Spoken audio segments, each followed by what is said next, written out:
काले पत्थर से ही क्यों बनाई गई भगवान राम की मूर्ति? 5 साल के बालक की मूर्ति बनाने का खुल गया राज। 51 इंच की ही रामलला की मूर्ति क्यों बनाई गई? वो रहस्य जिसके बारे में 99% लोगों को नहीं है पता। उद्घाटन से पहले अयोध्या में हुआ चमत्कार, प्राण प्रतिष्ठा से पहले भगवान राम की आंखों से किसने हटाई पट्टी? रामलला के दर्शन करके पूरा देश खुशी से झूम रहा है, लेकिन काले पत्थर से भगवान राम की मूर्तियां क्यों बनाई गई जानते हैं आप? अब इस तस्वीर को देखिए। भगवान राम के 5 साल के बालक की मूर्ति जिसमें रामलला मुस्कुराते हुए दिख रहे हैं। पैर से लेकर चेहरे तक पूरी मूर्ति काले रंग की है। आपके मन में भी ये सवाल होगा कि आखिर मूर्ति बनाने वाले अरुण योगीराज ने काले रंग के पत्थर को ही क्यों चुना और इसके पीछे का रहस्य क्या है? आमतौर पर हम किसी भी काली वस्तु को शुभ नहीं मानते हैं। ऐसे में भगवान की मूर्ति काले रंग की क्यों बनाई गई, वजह जानकर आप भी हैरान रह जाएंगे। बात सिर्फ काले रंग की नहीं, बल्कि 51 इंच की मूर्ति बनाने की वजह भी 99% लोगों को नहीं पता है। भगवान राम की ये मूर्ति कर्नाटक के मूर्तिकार अरुण योगीराज ने बनाई है। इसकी खास बात यह है कि इसे एक ही पत्थर से बनाया गया है, यानी कि पत्थर में कोई भी दूसरा पत्थर नहीं जोड़ा गया है। इस मूर्ति का वजन करीब 200 किलोग्राम है। मूर्ति की ऊंचाई 4.24 फीट और चौड़ाई 3 फीट है। इस मूर्ति में भगवान श्री राम को 5 साल के बाल स्वरूप में दर्शाया गया है। रामलला की सुंदर मूर्ति में भगवान विष्णु के 10 अवतार देखने को मिल रहे हैं। ये 10 अवतार हैं मत्स्य, कूर्म, वराह, नरसिंह, वामन, परशुराम, राम, कृष्ण, बुद्ध और कल्कि। मूर्ति को अगर आप ध्यान से देखेंगे तो इसमें आपको भगवान विष्णु के सभी अवतार नजर आएंगे। ऐसा इसलिए क्योंकि भगवान राम भी विष्णु के अवतार ही हैं। रामलला की बाल रूप मूर्ति में एक तरफ हनुमान तो दूसरी ओर गरुड़ नजर आ रहे हैं, जिसकी वजह से मूर्ति की भव्यता में और भी 4 चांद लग जा रहे हैं। रामलला की इस मूर्ति में मुकुट की साइड पर सूर्य भगवान, शंख, स्वस्तिक, चक्र और गदा नजर आ रहा है। लेकिन रामलला की मूर्ति काले पत्थर से क्यों बनाई गई, इसकी वजह भी जान लीजिए।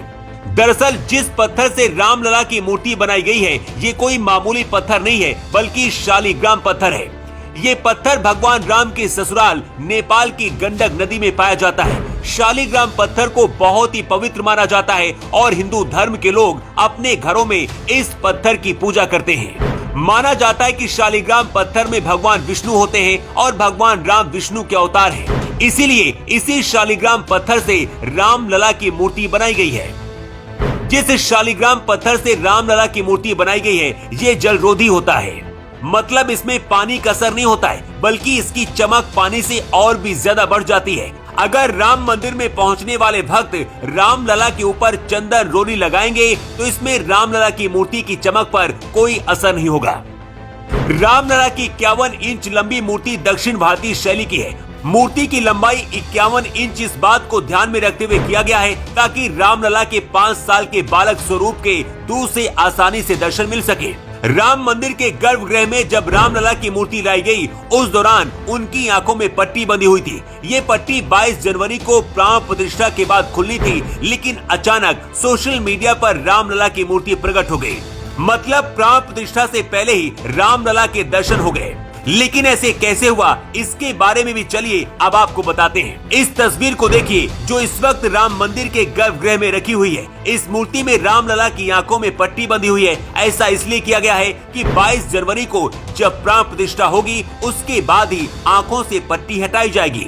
लेकिन जिस वर्कशॉप में रामलला की मूर्ति बनाई जा रही थी, वहीं से तस्वीर वायरल हुई है, जिसकी वजह से 22 जनवरी से पहले ही पूरे देश और दुनिया ने रामलला के दर्शन कर लिए।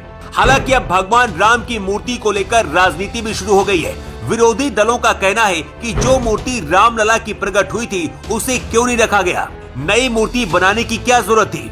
इसके जवाब में राम मंदिर ट्रस्ट का कहना है कि रामलला की इस बड़ी मूर्ति के साथ छोटी मूर्ति भी वहीं पर मौजूद रहेगी, लेकिन बड़ी मूर्ति इसलिए होगी ताकि आसानी से हर कोई दर्शन कर सके। भगवान राम की इस मुस्कुराती हुई तस्वीर को देखकर पूरा देश खुशी में डूबा हुआ है और हर किसी की जुबान पर सिर्फ एक ही नाम आ रहा है, जय श्री राम, जय श्री राम। रामलला की मूर्ति से जुड़ी ये जानकारी हर किसी तक पहुंच सके, इसलिए इस खबर को ज्यादा से ज्यादा शेयर करिए और कमेंट बॉक्स में आप भी जय श्री राम जरूर लिखिए। Bureau report.